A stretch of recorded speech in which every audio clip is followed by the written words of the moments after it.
tema ibadah kita, keluarga yang memperjuangkan kesatuan.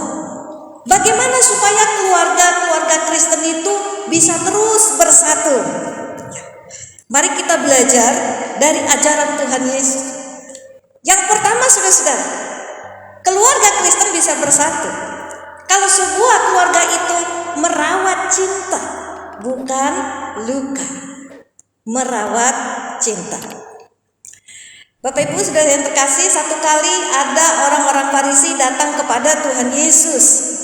Lalu mereka tanya, apakah diperbolehkan seorang suami menceraikan istrinya?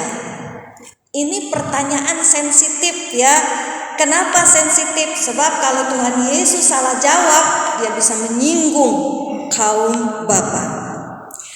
Tapi Yesus adalah seorang pengajar yang penuh hikmat. Yesus tidak sembarangan menjawab, sebab itu Yesus tanya lebih dulu.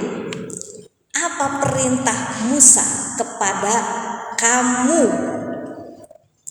Saudara-saudara, satu-satunya perikop dalam Taurat yang berbicara tentang perceraian ada pada kitab Ulangan pasal 24 ayat 1-4.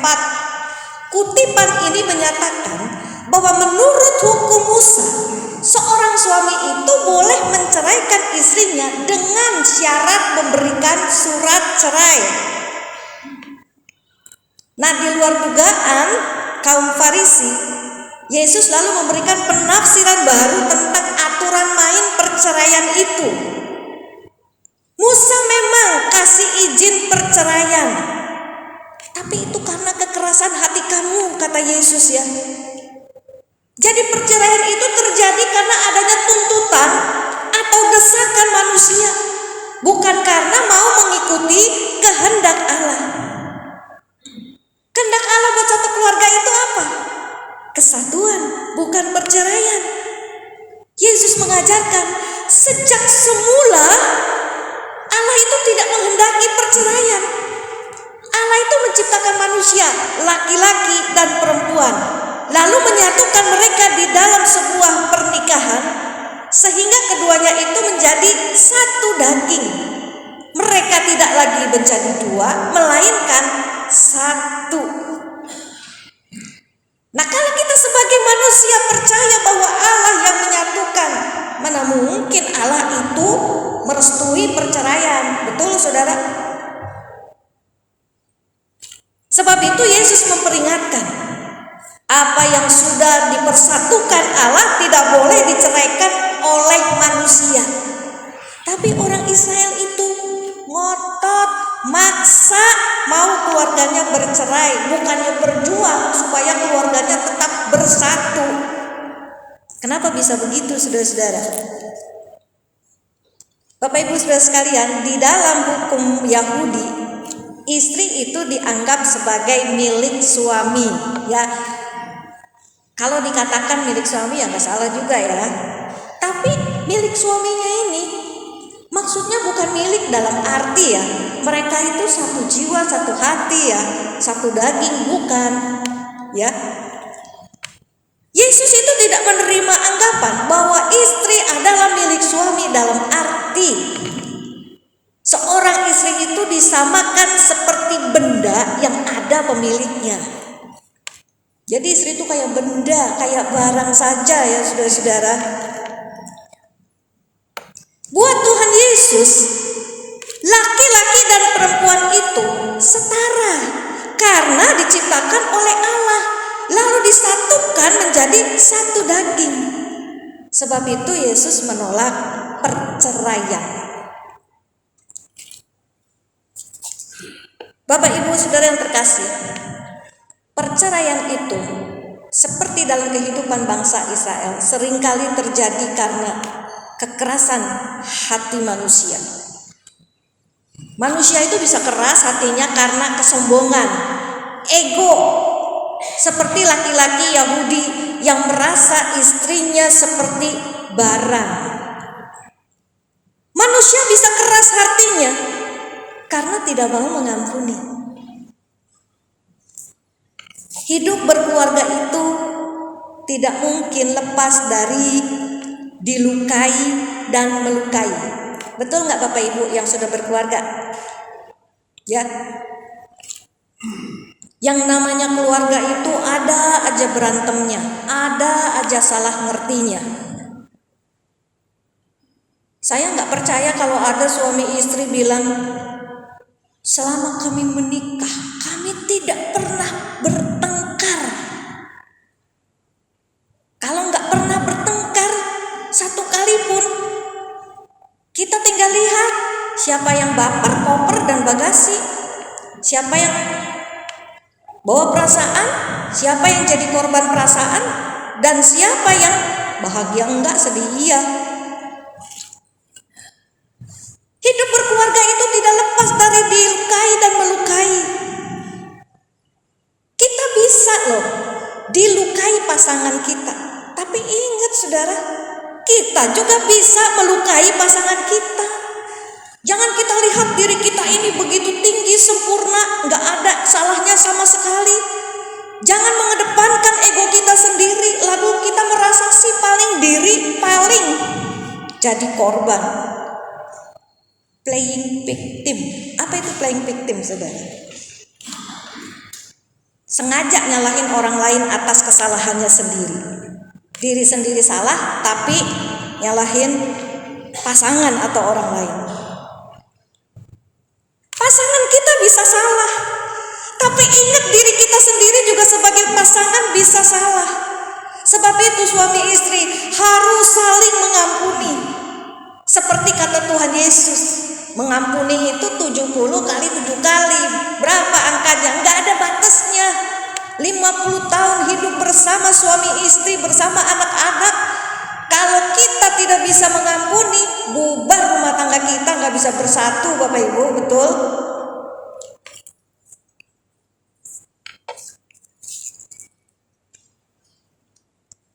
Suami istri harus saling merawat cinta, bukan membiarkan luka. Luka dibiarkan supaya awet.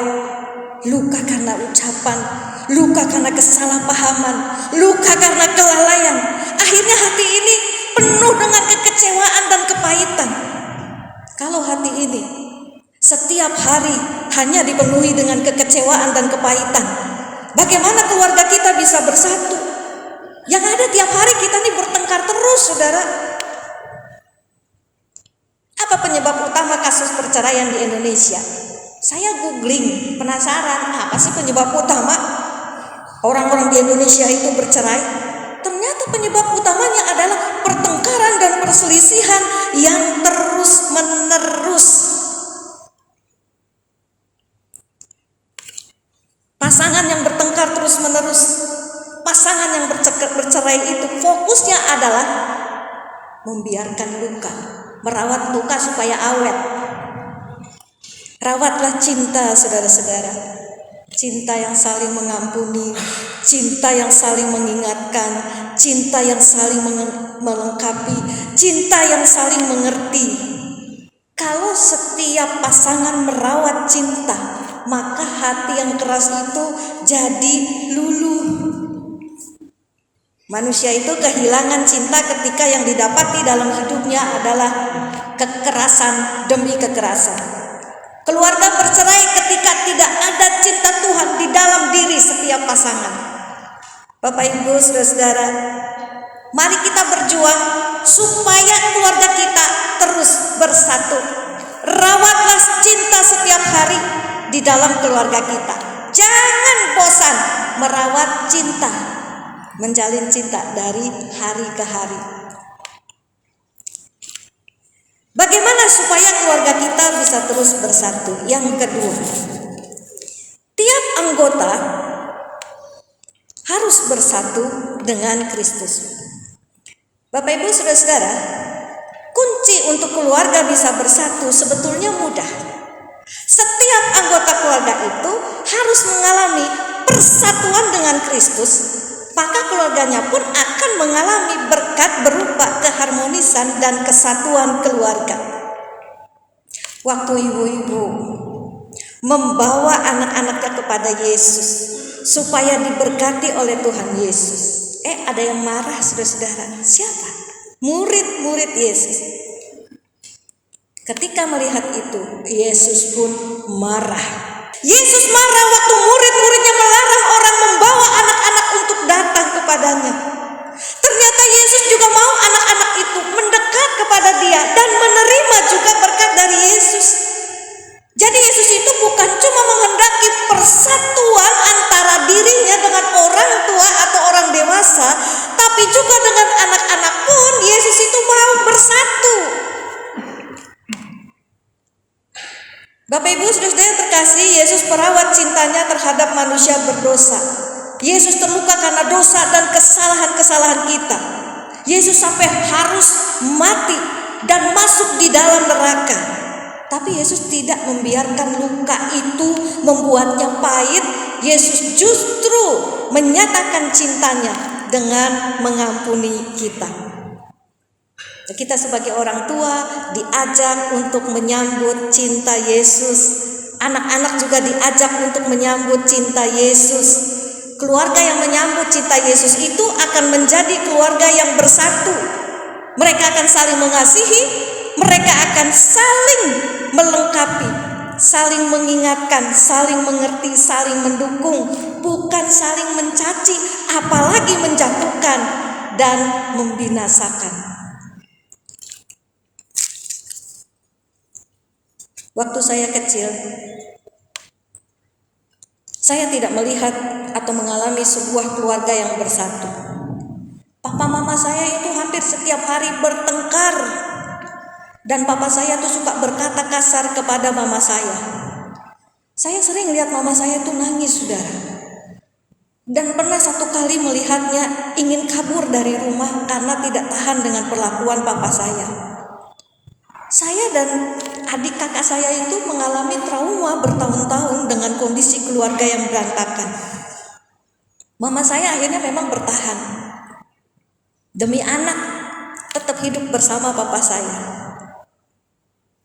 Tapi karena dia tidak kenal Yesus, tidak mengenal kasih Tuhan, dia hidup dalam kepahitan. Dia juga menjadi orang yang kasar akibat sering menerima perlakuan kasar dari papa saya.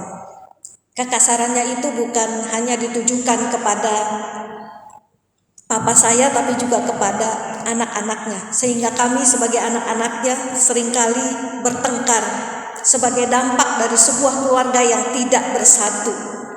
Kami semua menderita ketika keluarga tidak dapat bersatu. Perubahan kecil itu mulai terjadi ketika satu persatu dari setiap anggota keluarga kami percaya kepada Tuhan Yesus.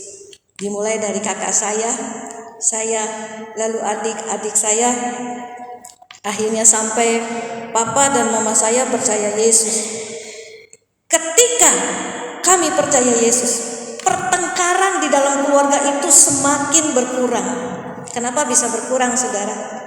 Karena papa saya yang suka khawatir itu mendapatkan damai sejahtera dan sukacita semenjak percaya Yesus.